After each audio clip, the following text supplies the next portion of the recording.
Yes. Udah keluar. Ya, ini sebentar. Tema kita adalah mengenai komunikasi dengan anak. Saya akan sampaikan, mudah-mudahan bisa selesai 45, maksimum 1 jam. Setelah itu kita ada tanya jawab. Bagaimana berkomunikasi dengan anak-anak pada hari-hari ini, atau kita sebutnya generasi milenial, ya.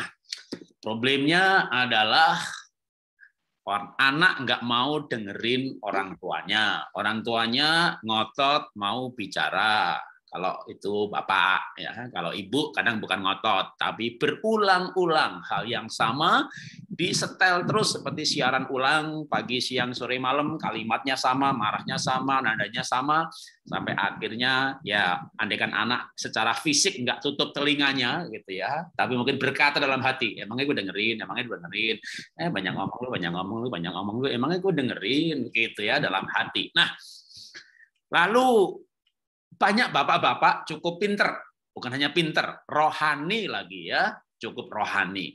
Jadi yang disampaikan itu benar gitu ya. Ibunya juga cukup baik gitu ya.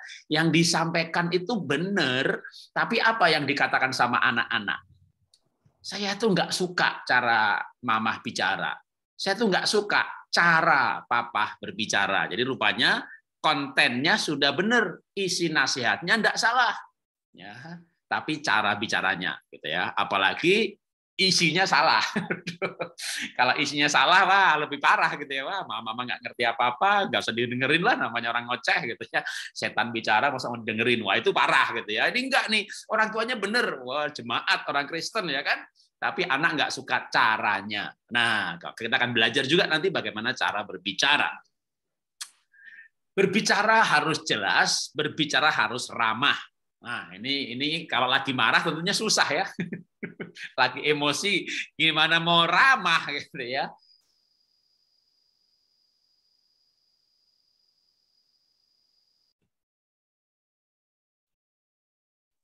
Ya. Saya mungkin mute all, jadi saya ikut ke mute. Oke. Sunat ya, udah ya. Oke. Efesus pasal 4 ayat 32. Saya akan baca. Tetapi hendaklah kamu ramah seorang terhadap yang lain, penuh kasih mesra dan saling mengampuni, sebagaimana Bapa di dalam Kristus telah mengampuni kamu. Kolose 4 ayat 6. Hendaklah kata-katamu senantiasa penuh kasih, jangan hambar, sehingga kamu tahu bagaimana harus memberi jawab ataupun menasihati ya kepada setiap orang, termasuk kepada anak-anak. Nah, Yakobus 3 ayat 9. Dengan lidah kita memuji Tuhan, Bapa kita, dengan lidah kita mengutuk. Manusia yang diciptakan menurut rupa Tuhan, dari mulut yang satu keluar berkat dan kutuk. Hal ini saudara-saudaraku tidak boleh demikian. Oke, kita mundur ke belakang dulu, saya kecepatan tadi ya, yang 1 dan 2 dulu. Ramah dan penuh kasih. Nah, tentu gimana caranya nih kita komunikasi sama anak? Tentu kalau komunikasinya memang lagi tidak masalah ya, sambil ngobrol, sambil makan, berkomunikasi. Yang sering masalah itu kan kalau misalnya anak lagi nakal, nilainya jelek, main gadget terus, gitu. Terus saat itu mau berkomunikasi atau menasihati. Nah, tentu akan menjadi susah. Nah, gimana bisa tetap ramah dan penuh kasih?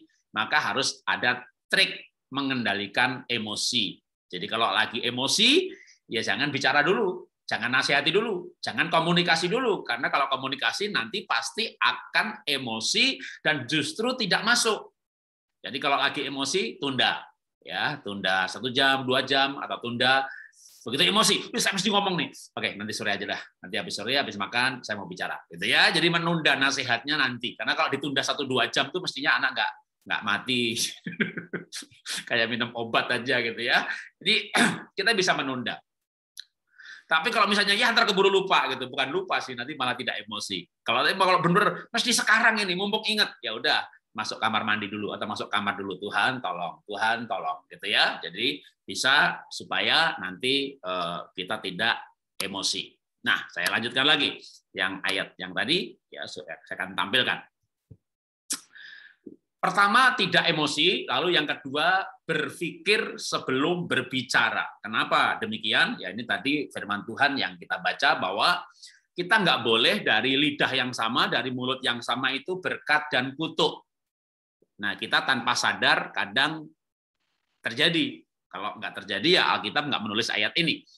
Dari mulut yang sama nggak boleh berkat dan kutuk. Sekali lagi, sering yang terjadi itu ketika emosi kan. Kamu tuh dasar bodoh, kamu tuh anak nggak pernah mau dikasih tahu. Ini sudah kata-kata kutuk sebenarnya. Kalau emosi, ya kamu tuh anak Tuhan itu harus berbuat baik. Kamu tuh anak Tuhan, kamu tuh anak papa mama, mesti rajin. Kamu tuh, nah kalau misalnya mau emosi kamu gitu ya, kalimat berikutnya, kata berikutnya, jangan anak bodoh, anak nakal, anak kurang ajar, itu akhirnya menjadi kata-kata kutuk. Maka kita harus tetap emosi boleh. Kenapa? Karena manusia itu kalau nggak emosi sakit jiwa nanti, ya kan? Seneng ya ketawa, ya kan? Sedih ya mungkin nggak apa-apa disampaikan, tapi jangan berlarut-larut. Kita harus menguasai diri. Ya, kalau saya nggak menguasai diri, saya nggak bisa Zoom sekarang ini. 2 hari yang lalu mertua saya yang nginep di rumah saya ya masuk UGD. Terus kemarin masuk ICU. Sampai sekarang, waduh, tangannya sampai diikat karena dia nggak mau di rumah sakit. Jadi infusnya dicopotin.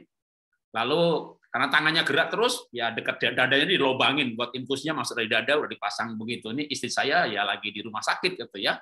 Tadi malam ya sempat doa, Tuhan tolong, karena dokter-dokternya sudah bingung gitu karena komplikasi. Ya empedunya, ginjalnya, segala macam.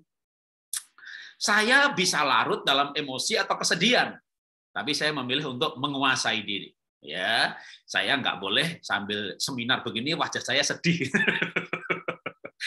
Nggak boleh ya. Walaupun hatinya juga kadang wah dagduk gitu ya. Kalau lagi Zoom begini HP-nya geter atau bunyi ini, wah siapa ini gitu ya. Istri atau siapa. Jadi tapi ini kita emang belajar menguasai emosi, menguasai pikiran. Nah, ini contoh aja ya, Bang, yang lagi terjadi sekarang ini, itu aja contohnya gitu ya. Kalau Bapak Ibu contohnya ya nanti waktu lagi emosi menghadapi anak, nakal, kurang ajar, nggak mau belajar segala macam, tetap gunakan akal sehat, logika, pikiran, supaya kita tidak berkata-kata kutuk, kata-kata negatif. Karena kata-kata negatif yang terus-menerus membentuk gambar diri anak. Kamu nakal, kamu kurang ajar, kamu dasar anak bodoh. Ubah menjadi kata-kata berkat. Kamu pinter, kamu baik. Jadi waktu anak saya hampir nggak naik kelas, kamu anak pinter, Ben, tapi nilaimu jelek. Karena kamu tidak rajin. Kalau kamu rajin, pasti kamu pinter. Karena kamu tuh anak pinter. Jadi kita ucapkan kata-kata yang baik. Kamu tuh anak Tuhan, nggak boleh kurang ajar. Kamu anak Tuhan. Kalau nggak mau pakai kalimat negatif, kan sekarang ada gerakan parenting tanpa kata jangan gitu ya. Jadi kamu anak Tuhan, jangan nakal, diganti kamu anak Tuhan, harus berbuat baik. Kamu anak Tuhan, pasti kamu bisa berbuat baik. Kamu anak Tuhan Yesus, pasti kamu bisa berubah. Nah, itu kalimat yang sangat positif. Itu namanya kata-kata berkat. Kalau yang negatif, kata-kata kutuk. Nah, kita mengembangkan kemampuan parenting kita untuk dari mulut yang sama ini kita memuji Tuhan, kita berdoa, kita khotbah, kita ceramah, baca Alkitab, kita juga memberkati anak-anak kita sekalipun kita sedang emosi. Ya, jadi emosinya digunakan emosi yang positif, gitu ya. Kalau kita emosi kan bisa semangat kan, cuma emosinya bukan emosi marah, gitu kan. Kamu tuh anak Tuhan, pasti kamu bisa berubah. Jadi, emosi nih. Emosinya untuk ngomong kalimat yang baik, gitu ya. Kalau nggak emosi kan, ya kamu tuh anak Tuhan, bisa kali berbuat baik. Itu nggak pakai emosi ya kan, ini marah di emosi gitu tadi, tapi kalimatnya positif, kamu tuh anak Tuhan, pasti kamu bisa berbuat baik. Wah begitu ya. Jadi kalau kalimat positif itu komunikasi yang positif, dan komunikasi yang positif itu kontennya nyampe, karena anak merasa tidak dimusuhi, tidak dibenci, tapi anak merasa kita kasihi lewat komunikasi kalimat yang positif. Pertama, bicara yang jelas. Kedua, bicara yang ramah. Tiga, berpikir sebelum bicara supaya kita bisa mengucapkan kata berkat. Yang keempat, cara berkomunikasi adalah bicarakan masalah, bukan berbantah, bukan siapa yang salah. Oke, kenapa saya buat kalimat seperti itu? Amsal 15 ayat 18. Si pemarah membangkitkan pertengkaran, tetapi orang sabar memadamkan perbantahan. Amsal 13 ayat 10, keangkuhan hanya menimbulkan pertengkaran, tetapi mereka yang mendengarkan nasihat mempunyai hikmat. Oke. Jadi bicarakan masalah, bukan berbantah. Ingat, banyak anak-anak itu, aku tahu kok yang papa omong itu benar, cuma caranya itu loh. Nah, karena caranya itu bapak seperti ngasih kuliah kepada anak, ngasih ceramah, ngasih khotbah, atau bapak ini menyalahkan si anak. Jadi bukan disalahkan, tapi masalahnya apa, kenapa, lalu solusinya bagaimana. Anak nilainya jelek, kamu tuh pinter loh nak. Ya, mulai dengan kalimat positif. Jadi kalau nilai kamu jelek, pasti ada sesuatu yang apakah gurumu tuh neranginya nggak bener, nggak bagus. Jadi mulai dengan kesalahan orang lain dulu. Kalau gurumu neranginya nggak bagus, ya nggak bisa tidak. Gimana kalau kamu nggak sekolahnya di situ? Tapi mungkin kamu bisa les atau mamah papa dampingi untuk menjelaskan bagian mana yang kamu sulit. Enggak sih, guruku bagus juga kok. Oke, jadi dia yang malah mengakui guruku bagus gitu ya. Ya berarti mungkin kamu cuma kurang lama aja belajarnya atau kurang rajin gitu. Jadi masalahnya apa? Kenapa jelek gitu ya? Ya memang aku nggak suka dengan kimia. Wah, masalahnya nggak suka. Nah, gimana supaya suka? Ya, nanti kita akan sampai ya cara membuat anak menyukai yang dia nggak suka gitu ya. Tapi itu namanya mencari akar masalah. Kenapa nilainya jelek? Dan seterusnya, ada juga masalah-masalah yang lain. Jadi tips berbicara supaya semuanya tadi bisa masuk, ya 4 unsur tadi, maka yang dibangun itu adalah suasananya. Lewat apa? Lewat kebersamaan yang menyenangkan. Maka sering-sering bikin family time, makan bareng, narsis bareng, jalan-jalan bareng, ya. Nah, saya baca lagi dari kitab Yakobus. Saudara-saudaraku yang kukasihi, ingatlah hal ini. Setiap orang adalah cepat untuk mendengar, tetapi lambat untuk berkata-kata. Jadi bagaimana cara berkomunikasi? Berkomunikasi itu 2 arah. Nah, mulailah dengan mendengar dulu. Ya, mendengar dulu, termasuk orang tua kepada anak. Bapak kepada anak, bapak dengerin dulu. Ya. Nah, kenapa sih kamu hari-hari ini belakangan ini kok kayaknya nggak semangat belajar? Ada apa ya? Nggak ada apa-apa. Jadi anak malas ngomong itu. Ada apa-apa pasti. Coba dia malas ngomong kan. Jadi ya anggap aja ada gitu ya. Ya kalau dia nggak ada bilang nggak ada apa-apa gitu. Oh ya oke gitu ya. Jangan dipaksa. Mungkin sambil makan malam, sambil sepedaan, sambil apa. Mungkin ganti kita yang cerita dulu sebentar. Papa sih dulu pernah malas belajar mata pelajaran ini. Habis masuk gurunya bilang aku hitam gendut gitu. Ya, kita cerita sedikit aja, kan banyak ya. Mungkin itu membuat dia, memancing dia juga. Ya juga sih, aku juga begitu, Pak. Itu gurunya kan pernah ngomongin aku begini, jadi aku jadi malas belajar pelajarannya. Keluar sekarang, berarti ada apa-apa. Jadi kita perlu kadang menyediakan waktu sampai nanti anak mau bercerita bahwa ada apa-apa. Kadang anak punya pilihan. Aku mau ngomong sama mama tapi nggak sama papa. Aku mau ngomong sama papa tapi nggak sama mama. Nah, jadi orang tua pilih siapa yang kira-kira anak mau bercerita. Dan kita belajar perlu mendengar. Kalau kita mendengar dulu, nanti baru dia dengerin kita. Tapi kalau kita bilang, udah jangan banyak ngomong kamu ya, kamu nih anak tukang bantah melulu. Gitu. Kira-kira kalau habis ngomong begitu kita kasih nasihat, anak gimana? Sama juga lo ngomong melulu, banyak ngomong, lo bacot, lo emang gue pikirin, giliran diri sendiri banyak ngomong lo. Jadi jangan sampai keluar kata-kata bilangin anak kamu tuh banyak ngomong, nggak mau dengerin. Kalau dikasih tahu tuh dengerin begitu. Nah, kita baru aja nggak mau dengerin juga. Jadi maka mulailah namanya komunikasi itu kita dengerin dulu. Ya, kita dengerin dulu gitu ya. Kayak ceramah gini loh. Saudara dengerin saya dulu kan.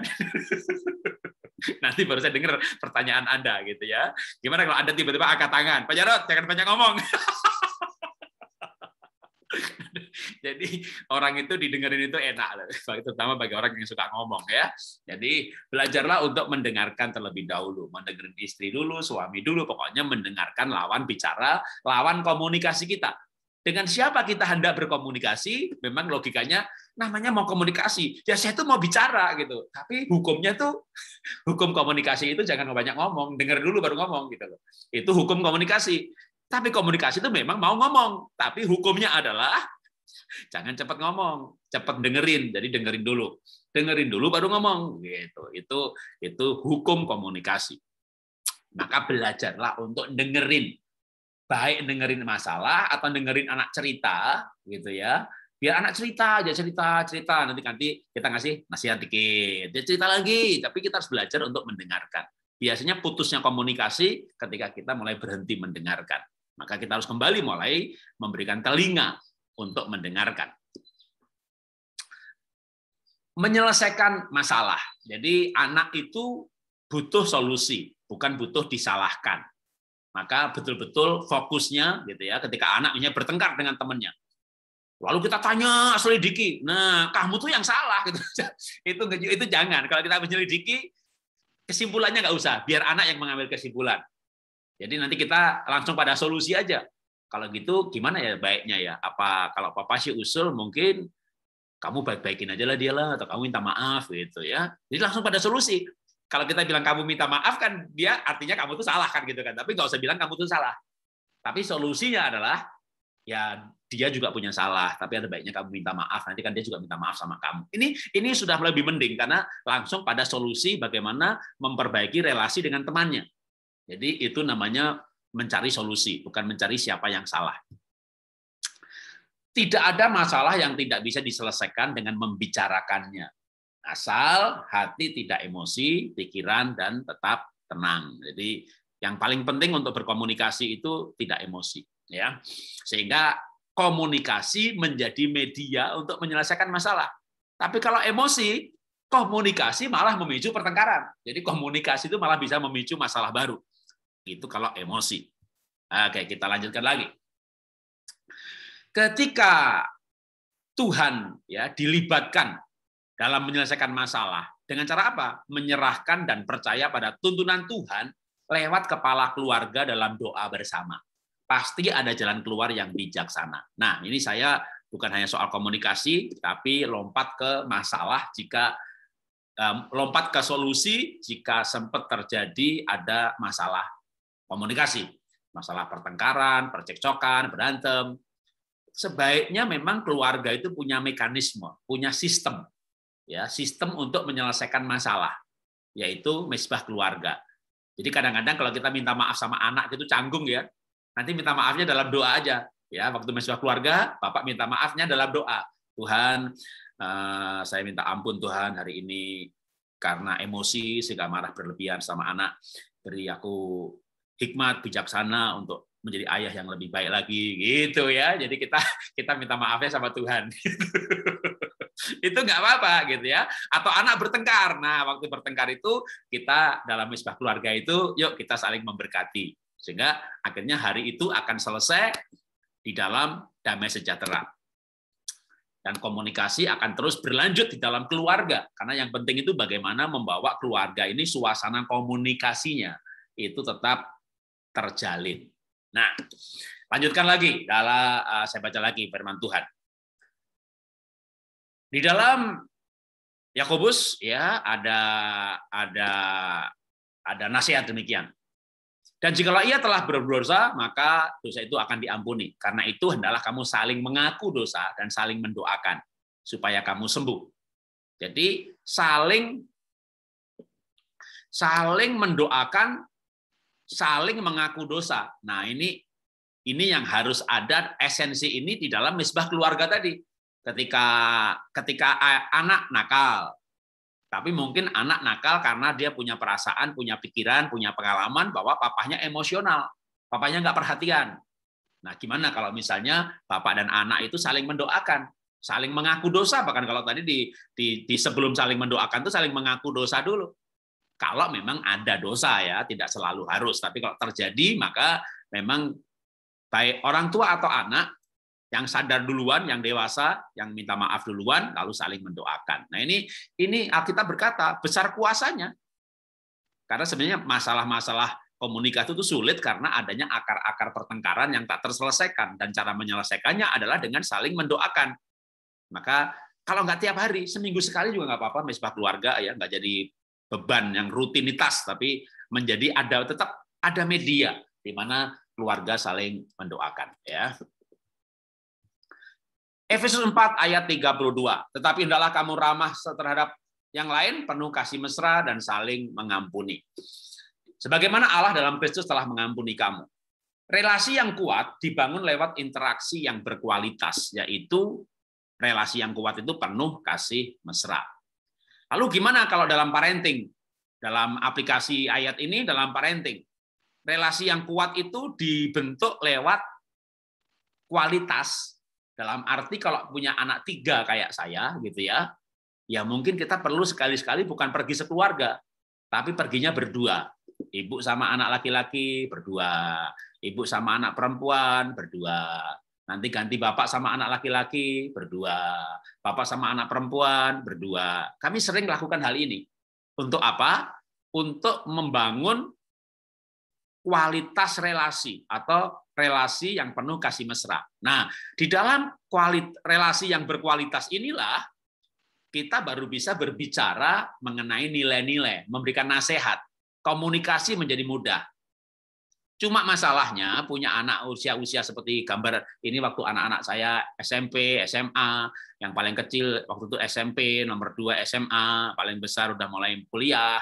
Itu nggak gampang pergi ngajak anak-anak yang sudah besar. Makanya waktunya kita orang tua yang ngikuti si anak. Kalau anak mau pergi sama temannya, berikan dia waktu. Tapi setelah itu baru minta waktu supaya pergi dengan kita. Ya, boleh juga ketika pergi itu ya pergi minta waktu, mereka kasih waktu buat pergi dengan temannya, baru kita minta waktu pergi dengan kita. Apa sih tujuannya dating dengan anak ini? Ya kalau pergi hanya berduaan dengan anak gitu ya, memang awalnya kadang-kadang bingung mau ngomong apa. Kalau belum terbiasa melakukan berdua sama anak itu kayak dua makhluk hidup yang pergi berdua tapi nggak bicara apa-apa. Tapi ntar lama-lama pasti bisa ya ngobrol berdua gitu, sehingga akhirnya komunikasi menjadi mudah karena memang kita membangun suasana untuk berkomunikasi. Kita membangun media untuk berkomunikasi. Tips berikutnya mengajak anak mau pergi kalau anaknya sudah mulai remaja ya. Begitu sudah mulai bisa pergi, nah anak mau pergi dengan orang tuanya, jaga suasana sukacita. Ini yang saya mau tekankan. Kenapa?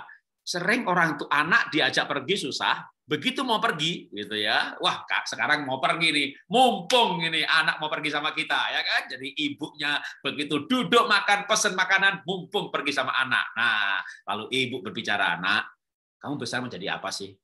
Kamu tuh orang hidup nggak punya cita-cita, maka sekolah nggak semangat belajar." Ya elah, langsung ngomong nasihat itu ya. Anak langsung mulai mikir atau berkata dalam hati, ini terakhir gue makan sama mereka berdua, karena ujung-ujungnya pasti ngasih nasihat. Coba, memang ngasih nasihat itu perlu, tapi kalau bisa kita pergi 3-4 kali itu ya, pergi sekali 2 kali itu nggak pakai nasihat gitu ya.